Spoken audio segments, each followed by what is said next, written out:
Hi, this is Kelley Hobart from Alpaca Direct, and I'm here today, and we're taking a look at this pea cardigan. And this is a wonderful pattern that I am just starting, and it's by Irene Lynn. And it's a pattern that can be found on Ravelry. It's a paid-for pattern. I don't know if you can see how pretty it is, but it'll be great for fall weather. And what I love about this pattern, I like how they knit the border, the button band. That is all knit at the same time that they do the sweater. So you don't have to pick up those stitches later. It does start at the very back of the collar, and it looks much like this. And you cast on your stitches, and then you knit in one direction for so many rows, and then you pick up stitches and knit in the other direction. And this sample that I have right here, it's using the provisional cast on. So and you can see for today? Jim said, what is your topic for today? And my topic is some great ways that we can, here was my exact topic. It's what cast-ons can you use when you need to pick up those stitches later on, and you're going to be knitting from the other end. So the pattern starts and it goes in this direction, then you pick up stitches and it goes in that direction, and then you pick up stitches. It'll look like, I'll show you a picture of it. It's so cool the way she does her pattern. I just have to find that little, here's the picture I wanted to show you. So here's the back of the collar. Can you see that, Jim? Mm-hmm. Can you see it clearly? Yeah, I think so. So you knit in one direction for the collar, and then you knit in the other direction. Then you pick up stitches all along the side, and you start knitting downward, and it's knitting the back of the sweater as well as the collar and the shoulders all at once. It's all in one pattern. Lots of people joining. They were saying Happy Memorial Day. Oh, good morning. Happy Memorial Day to all of you. We had a great day yesterday. It was a little bit it had some thunderstorms here. Right when we were going to go out and go bike riding, huh, Jim? Yeah. So we decided to postpone it because we figured it would probably rain really hard the minute we got too far away from the house. So anyway, every week we have a prize. And for this week, I was thinking we could do some Millie Calori. And I really like these hot, really vibrant colorway. Or this one was a fall colorway, and I thought that was pretty too. So you guys choose. And this yarn is by Lang. It's called Millie Calori. And it is a really nice single ply merino wool. Really, really good quality. Why do you like it? Because it has really smooth color changes. I like that it is merino wool, which is not itchy next to your skin. So you can make a nice shawl with it, and it would feel good on your neck. And I just like the way the color changes are not abrupt. They're smooth color changes that really look nice. And Lang is a very high quality, a good quality yarn. And we have a discount coupon code that we just started doing last week. And for this week, it's TT531. And Megan will post that link for you if you wanted to get a discount for today only, just for watching the show. You get yes, on this Millie Calori. Whatever our special is going to be for the week, then you can get a discount on that yarn. So I thought this would be great for the summertime, because in other places it is actually warm right now. And here it's we're still waiting for summer. We had a few days last week, but the summer seems to be coming and going. So they're asking what colors. Yeah. What do they vote? What colors? So maybe the fall colorway and then the neon. Fall or neon. Yeah, fall or neon. And you'll really like, if you haven't tried Millie Calori, it's definitely a delight. And I really enjoyed that. I used it to do the Hitchhiker and a bunch of different projects. Hitchhiker is like a world-renowned scarf that 5 million people have, tons and tons of people have knit. And so it's a great project to do. But I was thinking that we could take a look at these 3 different cast-ons, because when I was doing the back of the neck of my sweater, I got into trying out the different cast-ons to see how each one looked, and to see if I could get something for the back of your neck that didn't leave a line and that was soft and comfortable next to your skin. So I wanted to show you what I found out so that you could see too, and learn from what I learned by practicing all these things. So let me just go around here, Jim. You ready, sweetie? Yep. All righty. Oh, this was the winning color for last week, huh? You put it away, huh? You were tidying up? No, you did. Oh, I did? Oh, I don't even remember that. Sorry about that. I didn't mean to do that. All right, so let's take a look at each one of these. So I might as well start with my favorite, though, and I'll tell you the reason why. This is a little tiny sample that I knit, and of course we knit in one direction, and then I just picked up stitches from, it's a cable cast on, and then I picked up the stitches, but you can see how these stitches are going this way, and then if you flip it, now the stitches are going that way, and they line up perfectly evenly. Do you see that? And there is a little tiny bit of an indentation. Now let's turn it over and see what the back looks like. This is the line that you get when you use a cast on. What is it you're showing here? This is how you can, it's a cast on that you can use when you need to pick up stitches later. And I used the cable cast on. Okay. And then when I picked up my stitches, it left this kind of ridge on the inside of the back of the neck. It's going to leave a little ridge like that. And if you don't mind that ridge, that is fantastic and it works really good. But the thing that I love about it is I love that these stitches perfectly line up. And I'll show you on the other cast-ons how they do not line up, no matter how much you do it. And then I was sitting here picking up stitches along the edge just to kind of show you because she's in this pattern, Irene Lynn has you pick up these stitches along the edge. And I just wanted to show you how easy it is to pick up those stitches. First thing, when you're picking up stitches on the edge, be sure to roll that seam because it wants to roll to the inside. And you could easily pick up stitches way down here and have that bump, this be much thicker. But if you roll the stitches so they're right to the very edge, and then look, when I pull it with my fingers and I open it up, do you see how easy that is to be able to visualize what stitches you're picking up? See how cool that is? And this one right here is kind of small. Sometimes when you're doing the pickup of stitches, they'll have you pick up 3 stitches and then skip 1 and then pick up 3. So if I was doing this one and that little tiny hole right there, I would skip that one and catch the big one and do it that way. But you have to look and see what the designer, how many stitches they're having you pick up so that you pick up the correct amount when you're done. And then you don't always have to do that because sometimes when I'm picking up stitches, I'll pick up every stitch and then I just decrease it on the first round down to the correct stitch count. And what that does is makes this seam right here really tight, where if you skip a bunch of stitches, you might see a little hole. You might see where it's kind of a gap in between and it's not as clean of a pickup. So I don't know, there's something to be said about picking up every stitch and then decreasing it down to the correct stitch number. But anyway, this is when you do this, when you pick up stitches using a cable cast on, just remember you're going to have a ridge like that. But it's beautiful because your stitches line up beautifully when you do it. Why don't you ask them if they like it? Do you guys like this, how this looks? What do you guys think? In her, in the pattern, it tells her you just to cast on. It doesn't say to use a provisional cast on. It says to use a regular. It doesn't actually say what cast on. So you get to choose what you like. I was going to look right here. So for instance, on this one right here, I'll show you how you do this cable cast on.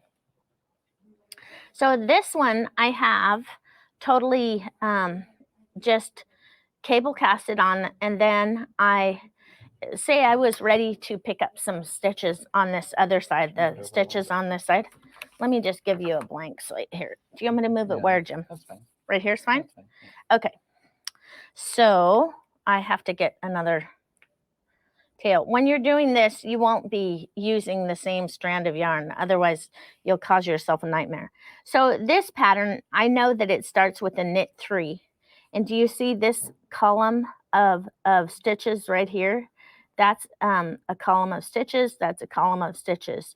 So we have 3 knits. 1 row of knits, 2 rows of knits, and 3 rows of knits. And then you just need to make sure that when you're picking it up, you're actually picking up. Let me show it to you this way. These are the knit stitches right here. But do you see how the top, it's like a smiley face. So this is the top of the stitch right here. So when you go to pick up your stitches, in order to make it look perfectly picked up like I was in my sample, you take your tail and you just give yourself like a 6 or 8 inches, and then you would find that first you have to kind of look at them and see these ones are going, you want to catch one. What I'm trying to find is find my, see how this is 1, 2, 3. I want to go 1, 2, 3. So I go as close to the top as I can on this first edge. When you're picking up your stitch on the very edge, the closer you can get to the very edge of your work, the happier and the better your project is going to look. So what I'm trying to do is I pick the upside down loop, and on this next one, this is the upside down loop. So I'm looking for opposite the smiley faces. So I'm looking for frowns. You see right there where that one is a frown, meaning the stitch now looks like this instead of like that, right? To make it pick up evenly. Did you see that, Jim? Mm-hmm. Are you seeing what I'm talking about, or is it still confusing to you? I'm just holding the camera. Okay. Here's that stitch. It's going this way, but you now are going to be going in the other direction. So you want to go right into the center of it. You can ask them. Can you guys see what I'm doing when I'm picking these up? If you look at it right here, do you see how the stitches are now going to line up perfectly? Can you guys see that? Yeah. So that's how you would make your do your pickups so that they look like my sample here. So they look like this. Oh no, this is not the sample. This is a different one. This is the sample. They line up. See how these stitches are going this way in this direction, and now they're coming this way in that direction. So when you're picking them up, if you don't get it exactly right the first time, try it again and see if you can get it as perfect as you can get it. And maybe it doesn't matter because your hair's in the way anyway for the back of the collar of a sweater, and people are going, why are you being so picky? But I don't know. To me, it's kind of just a challenge. Don't you think, Jen? Yep. It's kind of a challenge to make it as perfect as you can make it. Now, I wanted to show you, this one was, let's see what this one was a provisional cast on with scrap yarn. And if you, I'm looking for where my, it's here. So I don't know. It looks, you can see this little mark. Can you see how some of the stitches kind of, it loops over by like a, do you see how it's kind of off? It gives you this little sideways bar here. So what's the difference with this one versus the other one? That is the difference. You get that sideways bar. And this one is when you do use a provisional cast on using scrap yarn. Okay. And this is what it looks like in the back. It still looks just a tiny bit off, but it still looks pretty good. There's not much of a lump to the back of it. That I do like that about it, but I couldn't get it much cleaner than this using the provisional cast on with scrap yarn. And to do have you guys seen the provisional cast on with scrap yarn? I'm looking for, I cut a piece of scrap yarn somewhere, but I'm not sure where. It's attached to your shirt. Oh. It was stuck on my shirt. Thanks, Jim. Jim's such a good helper.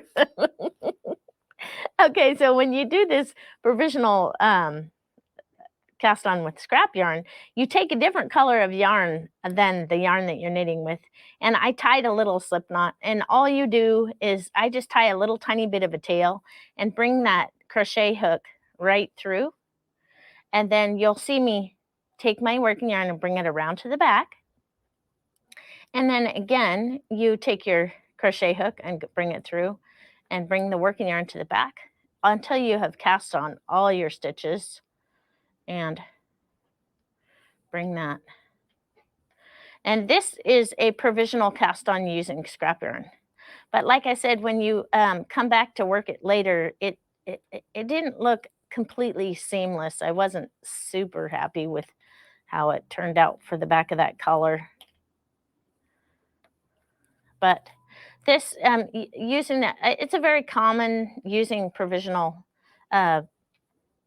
way to do a provisional cast on is using this. It's fast. You can see how quick it is. So if I had 3, 6, 9, so I have one more stitch, and you want to give yourself, and then that would be the cast on, and then you would just knit right off of that. Is that cool? Yeah. That's using that's doing a provisional cast on using scrap yarn, and then you would take your other color and you would just start knitting with your working yarn, and that would create something that looked like this one. Yeah. Now let's take a look at Judy's magic cast on. Want to try Judy's magic cast on? Mm-hmm. I'm looking for some pink yarn. And Judy's magic cast on, you can, let me see, Judy, is this, 1 second, I'm looking for, I had, Is that it up there? let's see. Yes, this is Judy's magic cast on. The way I can tell, you see the purl bumps on the back? Because Judy's magic cast on creates knit stitches. And I actually tried to do it with knits and purls, but I think I would lose most of you if I tried to do that. It looks okay on the front side until you stretch it out. And do you see again how your knit stitches are off by 1/2 a stitch? No matter what I do, I could never get those stitches to exactly line up. But if that doesn't matter to you and it has very little bulk in the back of it, it's less bulky than this other one. See how it's less bulky? So, and that's using Judy's Magic Cast On. And Judy's Magic Cast On is super easy. I use Judy's Magic Cast On all the time. I'm trying to find yarn that doesn't have something attached to it. All right. Let's grab some scrap yarn here. And we just do Judy's Magic Cast On. And then instead of knitting it in the round, you just knit it flat. So I have my, it just goes, and the index finger controls the bottom needle, so it goes over to like that, and the thumb wraps the top needle. So bottom needle, top needle, bottom needle, top needle. So we have 4, 4, 5, 5, 6, 6, 7, 7, 8, 8, 9, 9, 10, 10, 11, 11, 12, and 12. So let's take a look at it. Do you see those purl bumps on the back? Those are the same purl bumps that you saw on the back of the collar that I showed you. Now you could do this little trick that I sometimes like to do. So maybe I would, oops, sorry, sweetie. Maybe I would do a knit 3. So, and then this next stitch is a purl stitch. So what you could do, and I tried to do this, but it didn't come out exactly perfectly. So you could take that knit stitch, instead of trying to cast on making that a purl bump, you could take that and turn it into a purl stitch. See how that's now a purl stitch? So purl 1, and then knit 1, and then again, you take that working needle and go right into the center of it, and just as if you had dropped a stitch, make it a purl stitch instead of a knit stitch. And you just grab that working yarn and bring it around like so. Now it's purl stitch. And you can see that if these are purl stitches, when it goes off in the other direction, it'll also, you just start doing purl stitches from the other side. You only have to change this one time for the purl stitches. what's And the on the purpose of other that? half of the row, it's just so that you can knit in 2 different directions and have that, not have 2 purl stitches, only have, excuse me, not have the 2 rows of the stockinette stitch. I'll show you what I'm talking about when I get done with this. So here it is, one more. Go into that knit stitch, and you just grab that strand and unwind it, and then you put it back in as a purl stitch. And then in this pattern, there's 2 knits. So this is Judy's Magic Cast On, but look at this, okay? So you're using it kind of as a provisional cast on, because these stitches are just going to wait here. And then what you're going to do is you're just going to turn your work. See? And instead of knitting it in the round like you would if you did the toe of your socks, when you do toe up socks or whatever you're using your Judy's mat. I've done it for the bottom of baby slippers. I've done this for so many things, huh, Jim? Yep. Yeah, I think I confuse people because they're like, hey, wait a minute, you're not supposed to use Judy's Magic Cast On that way. And it's like, why not? If it works, you could try it. So what And are you doing I here? mean, this is doing that actual pattern of the back of the collar and using Judy's Magic Cast On. I just want to show them a couple rows of how I can knit flat. And then what this is right here is that's your other end of your stitches, that when I get 40 rows going this way, then I can come back and start knitting that. I can just start knitting that side and go 40 rows in the other direction. And then I have the back of my collar knit and started using Judy's Magic Cast On in a different way. So I'm just, isn't that cool? I don't, Jim, are people understanding? Are you guys understanding what I'm doing right now? Do you understand see, I'm using Judy's Magic Cast On. And what I did is, do you see how I changed the stitches to purl stitches and knit stitches and purl stitches? Isn't that cool? What do you think about that, Jim? Do you like it? Yep. Yeah.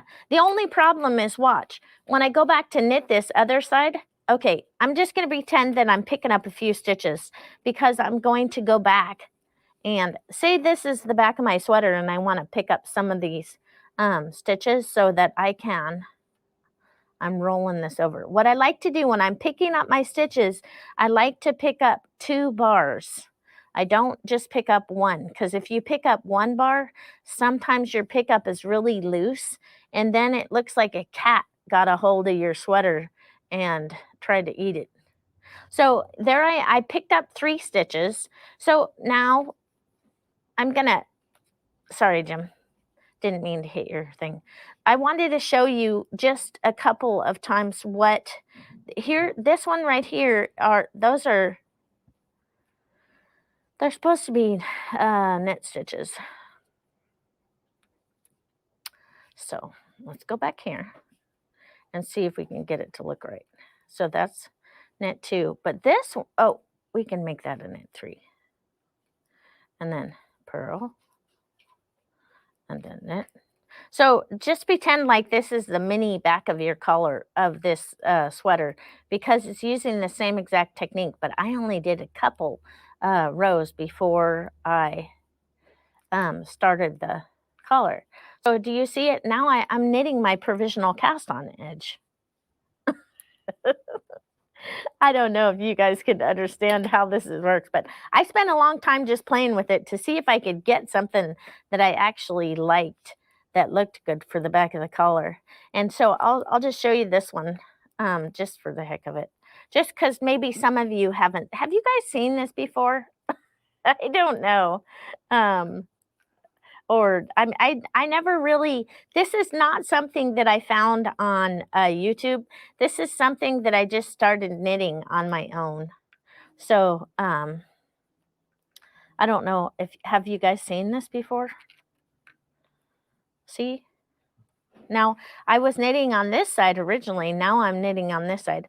I'll knit one more row just so we can get it a little flatter. And we can take a look at the join and see if you like the center, how the center looks to you. And see if you like that. I actually, this time I'm kind of liking this one. We'll see when I get it done. Let me see. So see how it leaves, it's still doing that. See how it's leaving like a little tiny mark right there? That's the same thing it did on my purple. See how the strand is going over that way? I don't know. I wish I could fix that. And then let's look at the back of it. Still has that little bit of strand. And do you see it's off by it? These are knit stitches and these are going in that way. Anyway, all right. So food for thought. Maybe you guys can figure it out. I don't know. But let's take a look and see who the winner is for this week for our yarn. And the winning color for this week was Vintage. And Vintage is a wool blend yarn that is completely machine washable, great for adults and kids, and it only has 45% wool in it. So it's more of a summertime yarn. And this was the taupe colorway that won for this week. And let's look and have them vote for this one. Oh yeah, and you guys don't forget to vote for this colorway, these two colorways for the next week's winner. And one is like the pop of color, like brights, and the other one is fall. The fall colorway. And this is Millie Calori by Lang. If you haven't tried it before, it's fingering weight yarn that's fantastic. And let's see who the winner is for this week's yarn. It's Sally Burley. Sally, congratulations. Look what you won. You won some Vintage. And I hope that you'll get in touch with us and give us your shipping address so we can get this out in the mail to you and you can give it a go and see how you like it. It's a fantastic yarn. You contact, Jim said, who do you contact? And that would be Alpaca Direct, customer service department, as just so that we can get your shipping address and send it out in the mail to you so you can try this lovely yarn by Barocco. It is a great yarn and completely machine washable. Perfect for summertime because there's not too much wool in it. And for this next week, I am going to talk about, oh, this doesn't have the new thing on it. I'm going to be talking about some simple tricks that you can use when you're knitting your sweaters so they look and fit even better. Some tricks that I've learned by doing my sweaters that I can share with you so that you can have a better experience with your first sweater if you're knitting your first sweater. And the first sweater that I did was called Brick. And it's by Claire Lee, and it's a free pattern on Ravelry if you're interested in that for a beginning sweater pattern. And it was a short sleeve shirt that I really liked. So I hope all of you have a great week, and we will see you next Tuesday.